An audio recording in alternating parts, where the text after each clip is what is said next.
Wow, Timo, great shot, buddy. Thank you. Hey, man, I really appreciate you having us over your house today. It's always a lot of fun to come and see the amazing collection that you have. Why, thank It you. just blows my mind how much stuff you acquire, and there's never anything old. It's always new. Where do you find everything? A lot of thrift stores, antique stores, Queen City Bookstore, obviously for most of my Marvel stuff. So, Yep. just a lot of just hunting and looking around for the last 30 years around Erie County and putting together a lot of eclectic stuff together. You know, if there ever was a man cave, you invented it.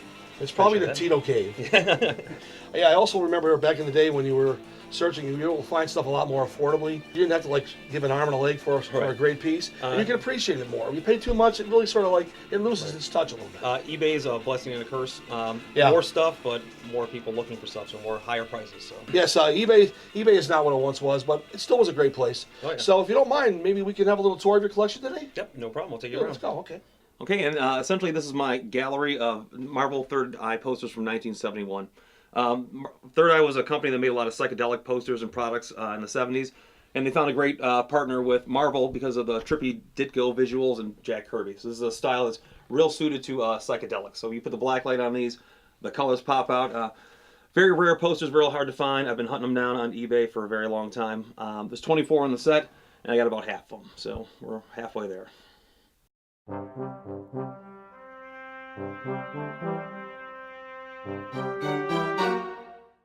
And I've been going to Queen City Bookstore for the last 30 years ever since, so obviously it stuck pretty well. So welcome to what is essentially my comic book store in my basement. What I wanted to do was make an area of my house that looked like a Queen City Bookstore in 1985. So it was essentially a lot of sealed stuff, a lot of 3-pack comics, calendars, TSR guides, of course the old Marvel buttons, Marvel Universe handbook stuff, old video games, a lot of books, a lot of trading cards, just a lot of ephemera that would be evocative of mid-80s Marvel time. So essentially this is my homage to Queen City Bookstore right around mid-80s when I was like 10, 11 years old, right around the Secret Wars era of comics, which was a huge crossover for Marvel, and really got me into comics and really got me into the hobby.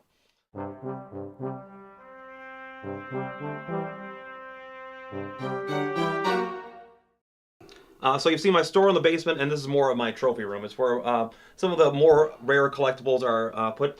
Start out with the Migos, 1970s Migos complete collection, all the accessories on them.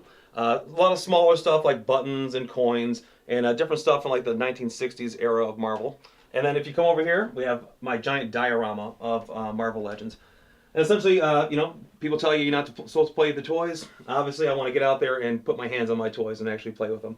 And the fun is setting them all up and having this big, giant Secret Wars-like battle. So essentially, as new Marvel Legends come out, they get put into the diorama. And over here are a lot of commissions that I've gotten over the years from different guys. Classic Marvel artists from like the 1970s and 80s, George Perez, George Tuska, Herb Trimpe, Mark Bagley, John Romita Jr., Jim Starlin. You know, guys that I grew up with doing their iconic characters, essentially. A lot of these guys are essentially dying every year. There's more and more of them are passing away as they get older. So I wanted to get a lot of commissions from guys before they passed on. Here's a lot of early Marvel Mania collectibles, like essentially the fan club stuff, different Foom stuff, order forms and stuff like that. And of course you got Rom, the old 1966 Ideal Captain America, Visitor's Pass from Marvel Comics, a sticker you got to put on your shirt when you're walking through. I would love to have toured Marvel Bullpen back in the day. And of course you got your Hulk underoos still in the package. So.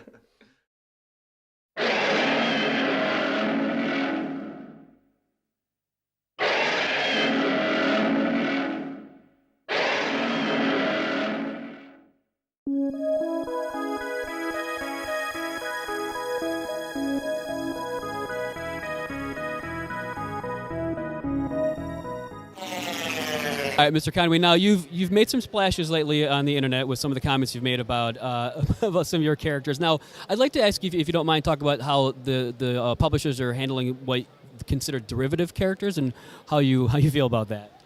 Well, you know, it's a philosophical debate, but I do think, as I said in a recent post, that the publishers are actually trying to find ways to compensate creators for their contribution to these multimedia presentations of the characters that we created. You know, they for their own technical reasons, I think they find it difficult to credit certain characters as created by. But my understanding from pretty extensive conversations I've had now is that they do actually want to find ways to give creators some benefits. So that's a good thing. That's a change or a development that's, I think, more aggressive than it would have been, say, a few years ago. Now, despite any issues you may have had in the past, do you get any kind of thrill out of seeing your characters brought to life? Absolutely, I love it, and I think part of the motivation for me being as upset as I was that it was kind of coloring my delight in seeing these characters being embraced by a new audience. So and the fellows who've been doing the work have been doing such a marvelous job of it that I wanted to really acknowledge their contributions as well as my own, to these characters. I would imagine technology has been a big hand in that. You find if you see Firestorm, which really realistically Pike couldn't have seen before. Actually, trying to do Firestorm before probably would have resulted in tears and lots of pain and anguish on the part of the actors. So yeah, no, it's a lot of fun to see it happening. Now, I would say it's safe to say that Gwen Stacy's death is probably one of the most impactful in comics. Did you carry any of the weight of that at all? Well, it was such a traumatic experience for comic readers at the time, because nothing like that had been done in quite that way before, that they did not know how to respond. And a lot of them, comic book fans like things to change, but they don't want them to change too much. And there's a kind of I won't say a conservative reaction, but there's a protective reaction that fans have towards their favorite characters. And killing off one of those characters in a way that we did, we got a pretty heavy backlash. And I basically stopped going to conventions and reading letters pages for a long time. I would imagine so. One last question. Now, Punisher, when it was created, was kind of a reflection of the times. Do you think, had you created Punisher now, it would have the same? It would be the same character? Well, it probably wouldn't. But the thing about the Punisher is that he's a Rorschach test for creators and readers. He reflects the times in which he exists. Unlike Batman, who has a fairly simple, straightforward backstory and a moral code that's kind of unimpeachable, the Punisher is an morally ambiguous character, and you can read into him what you want. So we've had right-wing versions of Punisher, we've had left-wing versions of Punisher, we've had versions where he's clearly psychotic, other versions where he's more troubled and more self-doubting. But at root, he represents that need, I think, that we all have for an avenging angel. And depending upon the creator and depending upon the times, he takes different manifestations. Well, thank you very much, sir.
Now,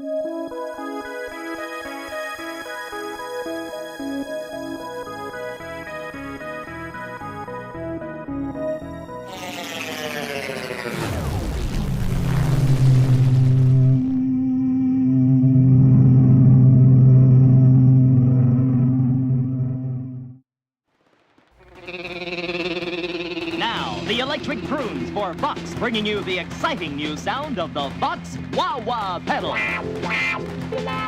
Let the electric prunes demonstrate the difference. Play it prunes first without the wah-wah pedal. Now, listen to the difference when you push that Vox wah-wah pedal down. You can even make your guitar sound like a sitar. It's the now sound. It's what's happening. That's why the Electric Prunes, Animals, Herman's Hermits, Paul Revere and the Raiders, Stones, the Seeds are all using the Vox wah-wah pedal, and it works with any amplifier. If you're a professional musician or want to sound like one, get with the new Vox wah-wah pedal at your Vox dealer now.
The contributions to comic book fandom by Jack Kirby are truly stunning, but do all comic book fans truly understand his contributions to the hobby?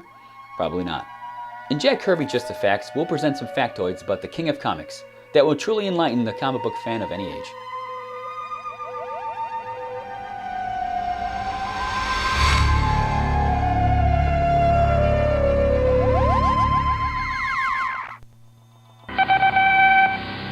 position July 8, 1947. The Army Air Forces has announced that a flying disc has been found and is now in the possession of the Army.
Has been inspected at Roswell, New Mexico, and sent to Wright Field, Ohio, for further inspection.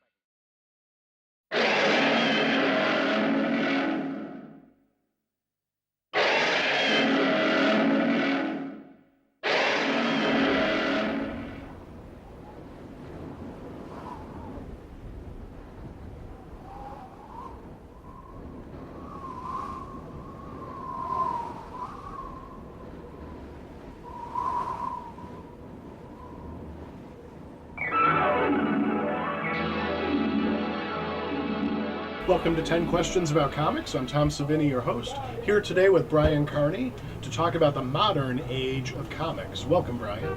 Thank you for having me. Brian, when did the modern age of comics begin?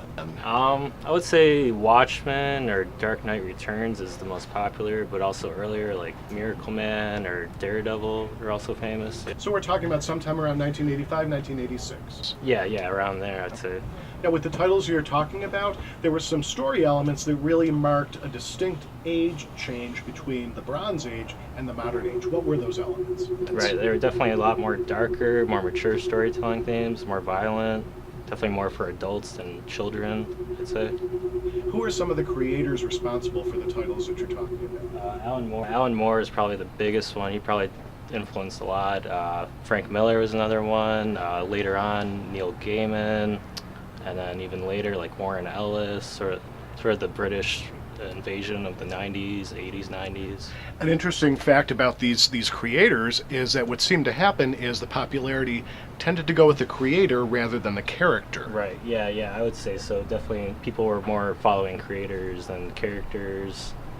Definitely with Image coming in, people like all the artists coming in. Glad you brought up Image. What was Image Comics and what was its impact that it had on the creativity of the comic book modern age? Well, Image came out early 90s. It was former Marvel artists who were kind of tired of the Marvel system and went off to create their own company where they could do what they want and own their own characters and just basically have their own way of doing things. So what we were seeing with the establishment of Image was a movement where the story and the character were still coming into play, but also breaking in. There were elements of business, of creators' rights, of royalties, of some very real-world nuts and bolts kind of factors. Yeah, definitely a lot. What about Heroes Reborn? How did that relate to Image? That was after the Image creators left. Marvel kind of realized that this is the new hot talent and they wanted them back, so they took them back and they put them on this new storyline called Reborn where they restarted the whole Marvel universe basically with all these Image creators. Was it successful? I wouldn't say so since it kind of led to Marvel's bankruptcy, so it was kind of a misstep on Marvel's part. If bankruptcy enters the picture, chances are that that's not a sign of success. Right, yeah. But it did have some impact in the kind of the reboot that you're talking about, or that you're describing with Reborn. Have we seen that repeat itself anytime since? Yeah, Marvel and DC have done it a lot lately in the last 10 years. DC did it with New 52. Marvel's done a soft reboot where it's not a total reboot, but they restart their comics every now and then. So yeah, it's definitely a new trend of restarting their whole line to get in new readers, I would say. With all that's been going on with superheroes, what other genres were coming into play in the modern age that we just haven't seen before? Well, definitely since it's a lot more mature, you had a lot of horror stuff. Nowadays you have a lot of crime, just kind of all over the place, fantasy. With Frank Miller, who you mentioned earlier, certainly the popularity of manga might be something that drew off of his stories. Definitely a lot of Eastern influences lately. It's definitely in art. You see a lot of that lately too. Thank you all for joining us for 10 Questions About Comics. Hi, we're at the Buffalo COMICON in the Buffalo Niagara Center, and we're with Aceifer Genovese, producer, writer, director, musician extraordinaire. And he has created the Outlaw series, which has been running now for 6 years. Would you like to tell us about that? Sure. Hi, everybody. Thanks for tuning in. Anyways, yeah, The Outlaw is a film series, like a rock and roll soap opera kind of deal. It's a little risque at times, but it's about the son of Satan. He gets thrown from heaven, obviously, and he doesn't want to be in the game. He doesn't want to work for the devil or God. He wants off the chessboard. So he comes down to earth and gets in all kinds of trouble. He starts falling in love with earth females, such and such, and bearing children, and the women do bear it all sometimes in the movie. It is not a hard R yet, but it's damn close. But it's fun for the whole family if you make the kids close their eyes at points. He's an awkward anti-hero, I guess you would say. But okay, well, I'm gonna pass the mic around. Why don't you girls say something? Interview them. Hey, I already said myself. Oh, there goes all the kids' candy. Here. Grab it. Sherry. You're on. Hello. Hi, you're a very popular actress in Western New York, and you're also Thank you. And you're also very part of the Outlaw. What role do you play in the Outlaw?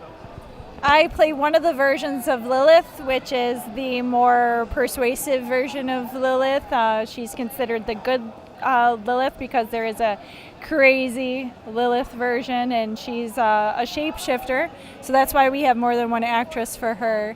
And she's also a demon, so she's a lot of fun to be because I could be the bad girl that I always wanted to be deep down inside. And right? you do it well. She's very manipulative, and she's good at getting what she wants. That's right. Yeah, Ari, you're also a very popular actress in Western New York. What is your role in the Outlaw, and where do you see it going? Well, I play Mira, who was Hex's first servant, but has recently turned on her. And as an undercover spy for the Illuminati, I work for myself. So my goals are my own, and who knows what I'll do next. Hi, Rachel. Hi, you're sitting on the end there, and you're new to the Outlaw family. And what is your role in the Outlaw, especially in episode 6? All right. I play Ace's daughter. Her name is Sex. Loud and clear. What's her name again? Her name is Sex. Spelled Sexxx. She's a bad girl. A very bad girl. And then she seduces men and get what she wants. Oh. And she's good at it. Yes. Okay, and we just asked Richard Wilson. I play the puppeteer for 6. Name's Rich Bilson, and I have the distinguished honor to stand next to and act around these lovely ladies. The man behind the mask. The man behind the Iron Curtain, the mask, and Fawn, Genovese, tell us about your role and work with the Outlaw. Hi, I'm Fawn Genovese. My character is Amanda Price in The Outlaw. I'm also main videographer, everything. This is Scratch. Say hi, Scratch. Hi, Scratch. Scratch has dual roles. He's also played by CGI Scratch as well. is our lovely character here, made by the famous. Oh, Rick Baker actually did the costumes and props of that. Pretty neat. All our aliens, our main monster, our puppets. We have another evil devil doll that is her. That's right here. Alter ego.